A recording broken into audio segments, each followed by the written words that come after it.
Hi, I'm Julie Blanner from the lifestyle website, julieblanner.com, where I share easy ideas for entertaining, easy recipes, home decor that blends function and design, and so much more.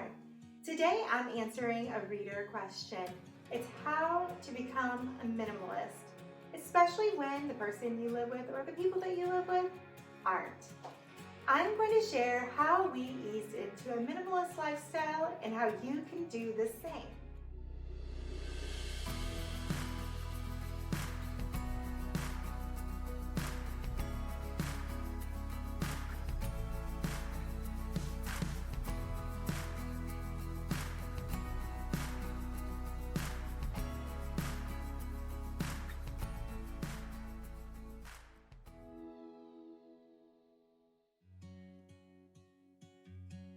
First of all, I'd like to mention that I had no idea for the longest time that I was actually a minimalist. I always likened it to, more modern or contemporary design, and I find myself to be rather traditional with maybe a little hint of modern down at the lake cottage. Well, it's interesting because when somebody said something to me about it, it resonated with me. I thought, well, yeah, I guess I have all the same basic principles of minimalism without even really thinking about it. It has become our lifestyle, and it can become yours as well. At first, we kind of became minimalists out of actual need. When Chris was in medical school and residency, we didn't have a lot of extra money lying around to purchase things like decor. So I had to really be thoughtful with things that I purchased, and I also had to think of multiple ways to use the same item. I remember one of the things, I had made this nautical rope base years ago, and that thing traveled from one room to the next, depending on what I was doing. It had started off as guest bedroom decor, and I ended up using it on our kitchen table, and then for a dinner party, and just other areas of our home, and things moved around quite frequently there, as they do here too. I realized I really liked that lifestyle. I didn't need excess decor in each room or a big stash of decor in our basement to utilize throughout our house and change out. So a lot of that, like I said, came out of need. My grandma always said, waste not, want not, and that resonated with me. We didn't really have money for things that we didn't need, so we used what we had to the fullest. Now, that also made me very considerate with my purchases. When you only have a limited amount of money, you have two ways to shop. You can go for bargains, which there's nothing wrong with that, or you can go for splurges. As you may have noticed, I tend to go for splurges. I personally like to save up money and purchase something that I really want, that I really love, and that will last a long time, really truly stand the test of time, not only for design items, but for everything that we use. I'd rather buy something of high quality than quantity. That's my next tip. Purchasing quality over quantity has really helped me out. I find that if you're going for those bargain items, don't just fall for a sale, because you'll end up having a bunch of things that you're like, oh, that was a really great deal, but I don't know what I'm going to do with it. And then where does that go? It becomes clutter in your home. So I have found that that works really well for us, and it's made me really thoughtful about my purchases. And you'll also notice that that's why our whole home isn't fully decorated, or I decorate it over time, because I wait until I find the piece that I really like, or until I'm ready to invest in a piece. We recently have started adding more and more art in our home, and I just wait until I find an oil painting that really speaks to me. So that's one principle you can utilize as well to become a minimalist and ease into a minimalist lifestyle. And I found you end up saving so much money by not replacing things all the time, either because you grew tired of them, because by the time that you work to earn that, you really want it and you really know that that's exactly what you want, so you're less likely to discard it. But also, I save a lot of money by not purchasing things I don't need. Another step to becoming a minimalist is probably my favorite. If you've been watching for a while now, and please, if you haven't been, don't forget to click subscribe. But if you've been watching for a while now, we declutter all the time. By we, I mean pretty much me, but I enlist the family's help, and I'll tell you more on that later of why. We declutter very often. In fact, make decluttering part of my daily process. When I first come downstairs in the morning, if I see anything out of place, I pick it up and I decide, does it need to get put away, thrown away, donated? And it's almost always thrown away. It's because the girls leave their papers everywhere. Their school papers are, in the kitchen, in the mudroom, strewn throughout the living room, the foyer where they enter in after they get off the bus. I don't know why. I can't seem to break that habit, but I can look through their papers and discard them, tell them they did a great job. Now, I do have a basket for each of our children when they have something super special that I want to keep, that I can place it in. But for most art projects and things like that, if I really want to keep it, I will just take a little snapshot of it with my iPhone and save that photograph, and we can even add that to an album later if we wish. So I declutter on a daily basis. I also like to declutter, if you've watched my Organize With Me series that I did in January, declutter everything from drawers to closets and more. Anything that is of excess gets removed. Anything that multitasks, that's a winner if I use it. Anything I don't use, it's out of there. Broken, out of there. So decluttering is a process that you can do on a daily basis. If you take it a little at a time, it makes it so much easier. Another thing that I like to do is I like to enlist our family's help. Now, this one kind of answers that reader question of how to become a minimalist when your spouse and your children are not on board. Well, sometimes you have to get them on board. Now, you can ease into the lifestyle, and that makes it more sustainable.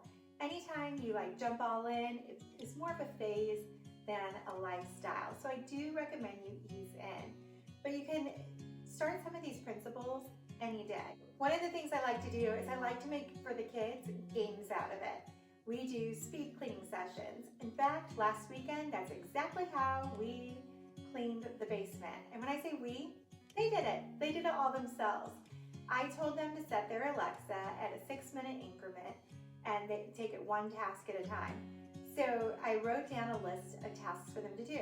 First one was remove any trash. Second, to pick up all the markers, crayons, any kind of art supplies, and put those all in their art bins. And then third was to put all their dress-up clothes in the dress-up bins. Fourth, all the toys in the toy bins. And from there, once they were done doing that, they could pick up the rest, the little bit of excess. And you have no idea how bad it was. I wish I would have taken a picture because you just wouldn't believe it. It's spotless now because they took pride in doing it themselves. They were really excited that it was a fun activity instead of go clean the basement. It made it really achievable by breaking it down into 6-minute increments, and they nailed it. From there, I had them go through their dress-up bin and try everything on, which was fun in itself. They did a little fashion show to do it, and donate anything that didn't fit.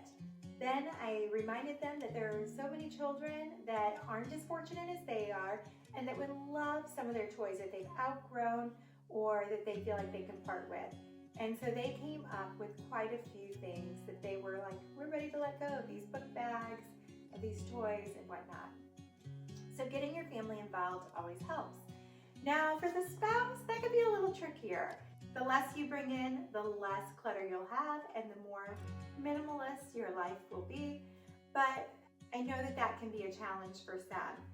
You can get a little bit sneaky. When I was pregnant with our first child, Adelaide, Chris feared for everything. I was nesting like there was no tomorrow. He came home and was pared down to just a few pair of shoes, workout dress, and every day.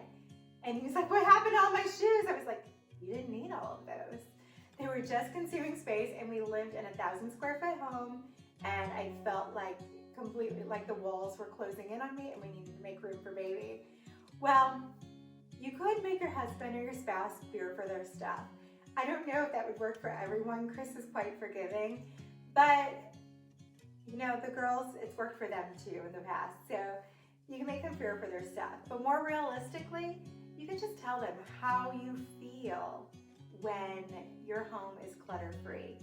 For me, that really helped with Chris. I told him when the house was a mess or felt overconsumed by stuff that I felt really overwhelmed. And he said, oh gosh, I would never want you to feel that way.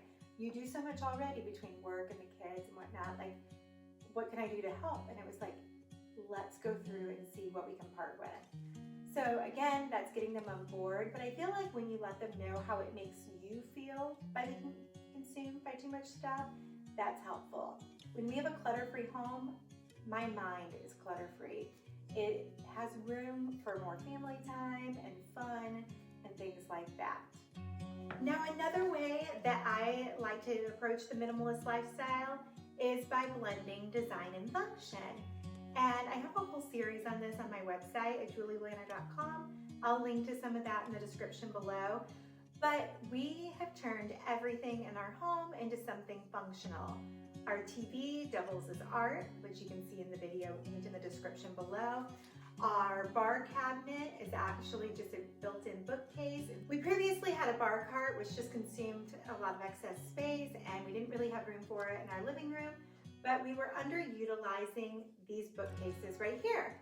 So what we did is we transitioned our bookcase that had just become cluttered, like it was the free-for-all of just throw anything in there and hope for the best later, to a functional bar cabinet. And it's really nice because we can serve drinks right here when we're entertaining in our family room. So anytime you can blend design and function, that will help you embrace a minimalist lifestyle. Another example of that is our linen cabinet. We have this beautiful antique cabinet that was my grandmother's, and previous to that, I believe my great-grandmother's. And it's just a beautiful piece, and I love integrating family heirlooms. I think they really warm a home up. But it's a significant piece. It's very large, so it needed to serve a purpose as well. And fortunately, we have a lot of needs. I needed a space to keep all of my excess pillow covers. And you know I say get rid of all excess, but I do still keep some things like seasonal pillow covers, extra throws, a few extra throw pillows, and things like that. This cabinet is perfect for storing them all. It makes them really easily accessible to change them out for any season because they're right there in the living room and we have a family room nearby. So that has worked out rather well for us. We also store all of our fun games in there. The drawers are each filled with those. I mean, we like to play board games and card games with the kids. And again, it makes them really accessible and it's a great place to stow them away while still having a beautiful piece of decor. So consider how you can blend function and design in your home. And my final example of that is with our platters.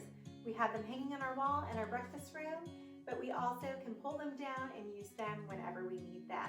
And with the hutch displays all of our beautiful creamware, but when they're not in use, they look beautiful stored there, so they double as decor.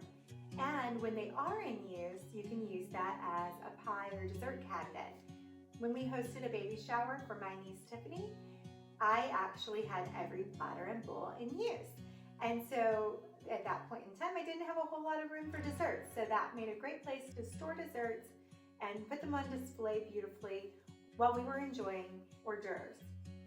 And then later we could flip them out and it worked just perfect. So anytime you can blend function and design, I highly recommend you try to integrate that. If you have any questions at all, please don't hesitate to ask. In fact, it just may inspire my next video. I truly appreciate you following along. Don't forget to click subscribe and ring that bell so you receive notifications each time I have a new video, which I typically share every Tuesday and Thursday at 2 p.m. Central Time. I hope to see you again soon. I have so much more that lies ahead.